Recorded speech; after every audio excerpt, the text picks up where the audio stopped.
My fiancée kept her ex's photos in a memory box in our closet. When I asked about it, she said, "Grow up. My past is none of your business." So I started my own memory box filled with receipts for the return of her ring, cancelled wedding venue, and new apartment lease. Left it on a pillow with a bow. Hey viewers, before we move on to the video, please make sure to subscribe to the channel and hit the like button if you want to see more stories like this. Thanks. I met Emily 3 years ago at a mutual friend's barbecue.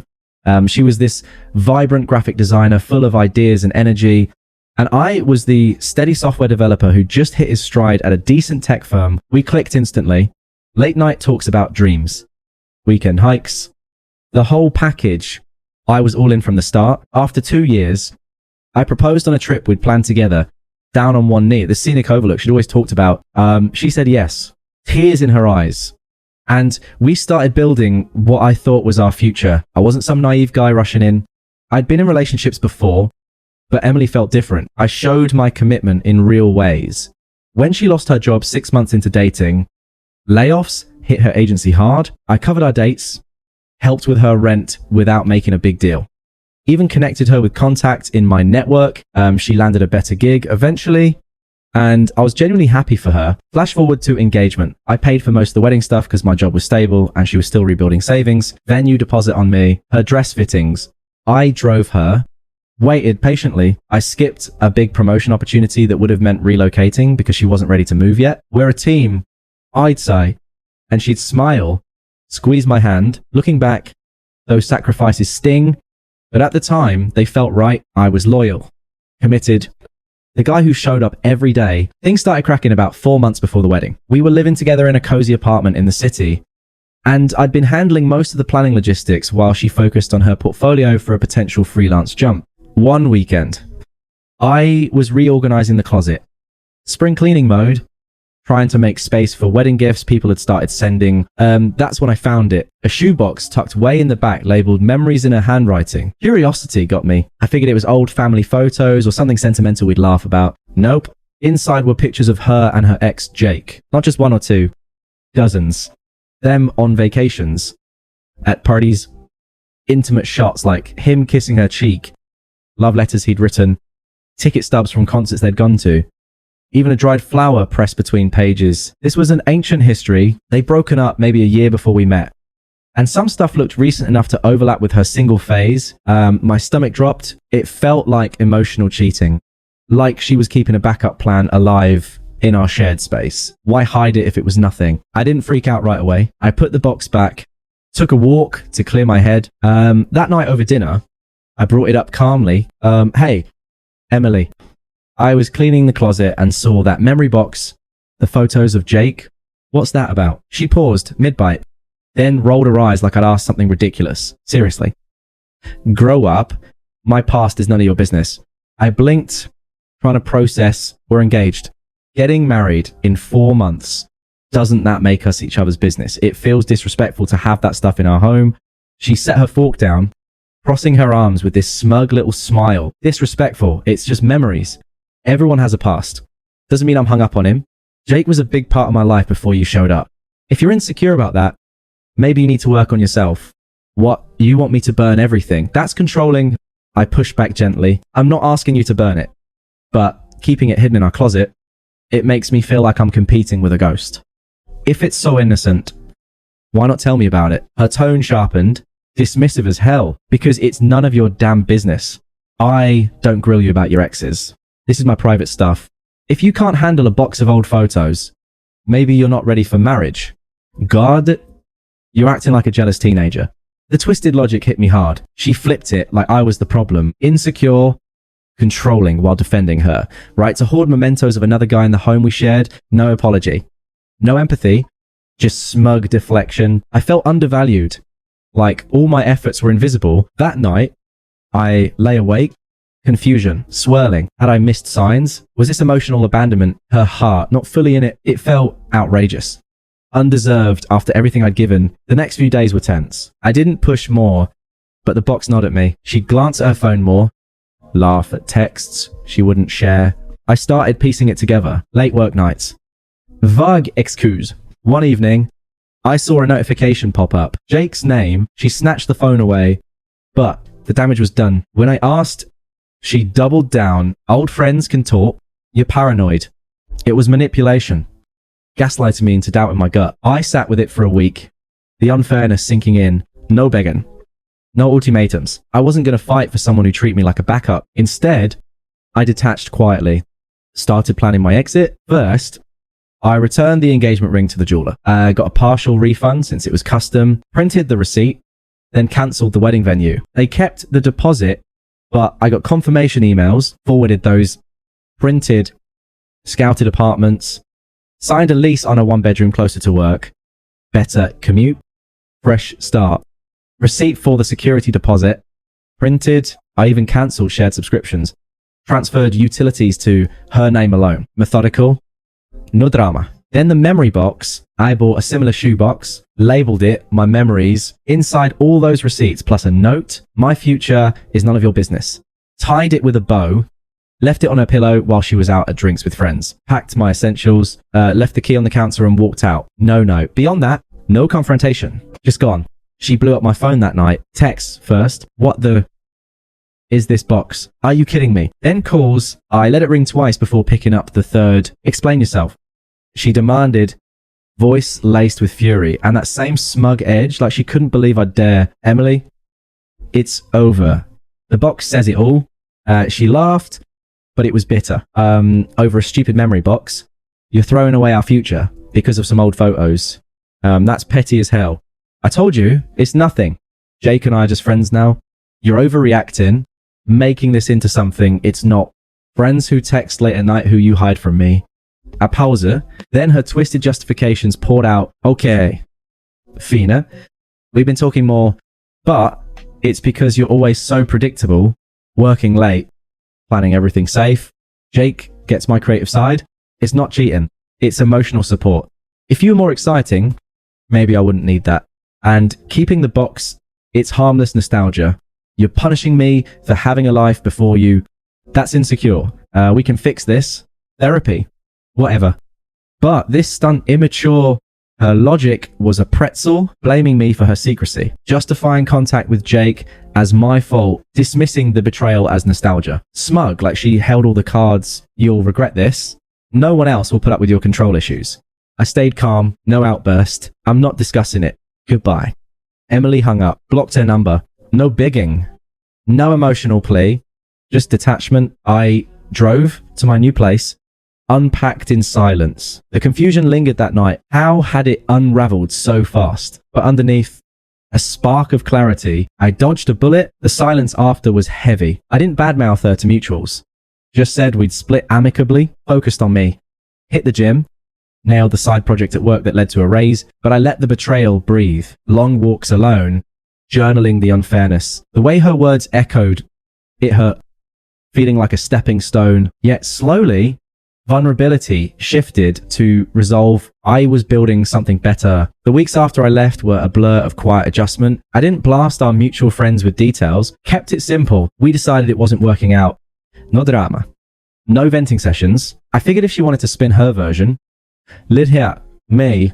I focused on rebuilding. My new apartment was sparse at first. Just a bed, a desk, and boxes stacked in the corner. But it felt like a blank canvas. For the first time in years, I wasn't planning around someone else. I let the betrayal sit with me. Didn't rush to get over it. Those early nights, I'd stare at the ceiling, replaying her words.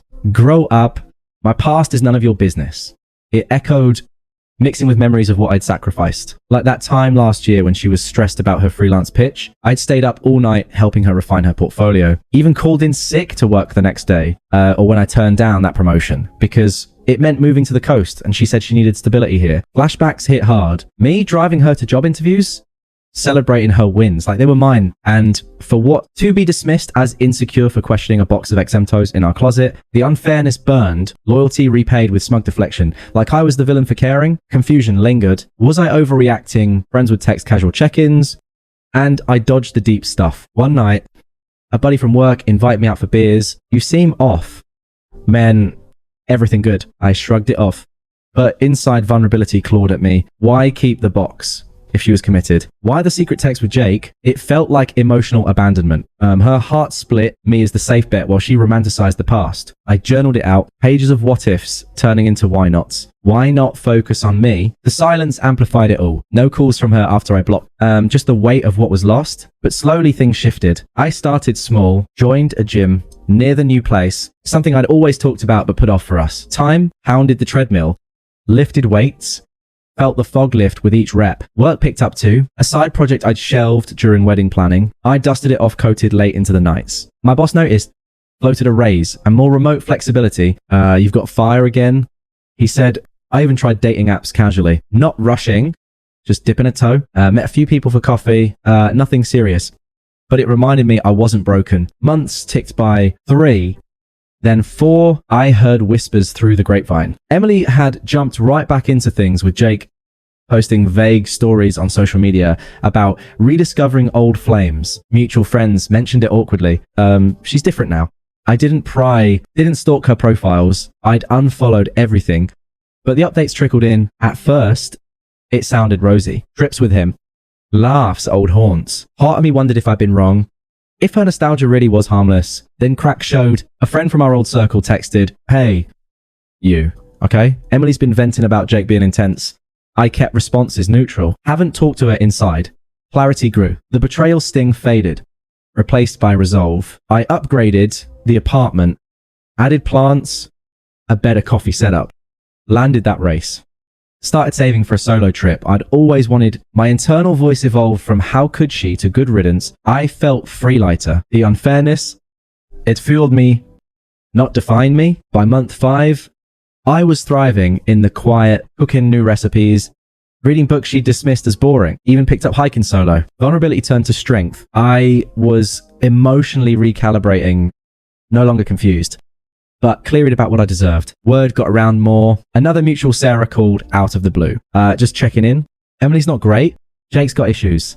I listened politely, but detachment held, the middle stretched, letting me breathe. Process. Rise. No rush to karma. I was already winning by moving on. That's when her world started crumbling for real. It came in bits at first, then all at once, from what I pieced together, mostly unsolicited updates from friends who started distancing themselves. Jake wasn't the charming ex she'd painted. Turns out he was unstable. A serial cheater with a temper. They'd moved fast after I left. She ditched our old apartment, shacked up with him in some rundown spot on the outskirts. But the honeymoon phase cracked quick. He drained her savings on business ideas that went nowhere. Some vague startup scheme that sounded like a scam. Friends said she'd show up to gatherings looking drained, making excuses for his absences. Then it escalated. One night, apparently, he blew up over nothing. Smashed her phone during an argument about money. She confided in a couple mutuals, but twisted it. He's passionate, you know, but the truth leaked. Bruises hidden under sleeves. Late night calls to friends begging for rides home. Jake cheated. To openly flirting online, even with her acquaintances. When she confronted him, he gaslit her. Called her clingy for questioning his past. Sound familiar? Hypocrisy at its finest. Karma hit a job next. Distracted by the drama. She missed deadlines. Lost clients. Her freelance gig dried up. The agency let her go. Broke and isolated. She crashed with her sister temporarily, but even that soured. Family dynamics were toxic. Always had been. Mutual friends stopped defending her after what she pulled with you. The box thing. We saw the post she made shading you as controlling. But now, yeah, we're Team U. Reputation unraveled. Invites dried up. She became irrelevant in our old circle. Whispers turning to avoidance. By month 6, she was a shell. Alone, scraping by on odd jobs. Jake long gone after discarding her, like yesterday's news. He'd moved on to someone new. Left her with debts and regrets. It felt earned. Ironic. The guy she kept mementos for proved exactly why she'd left him originally. No exaggeration. Just the fallout of her choices, satisfying quietly.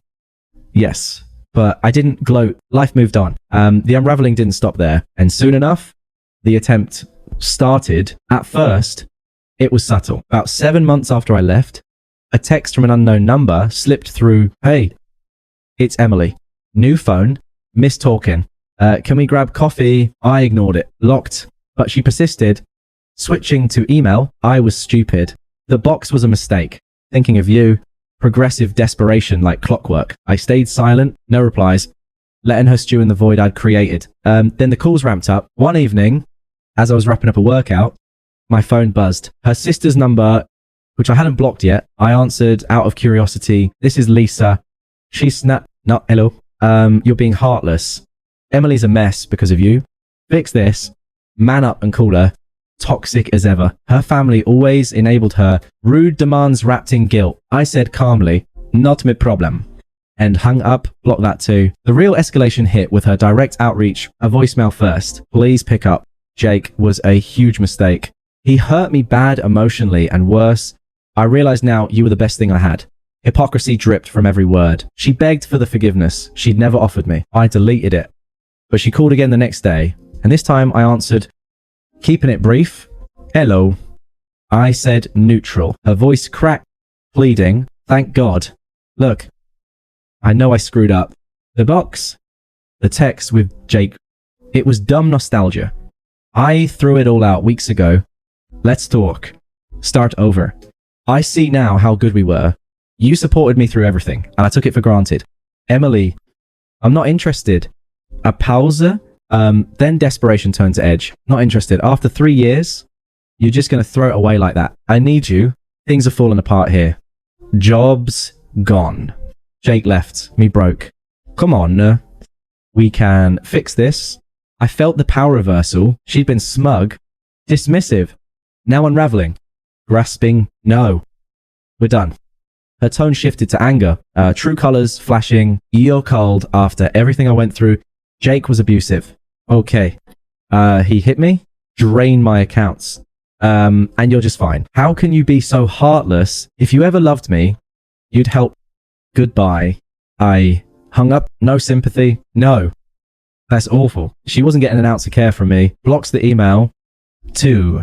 But she didn't stop. Mutual friends got roped in. Mike, a guy from our old group, texted, dude, Emily's begging me to talk to you.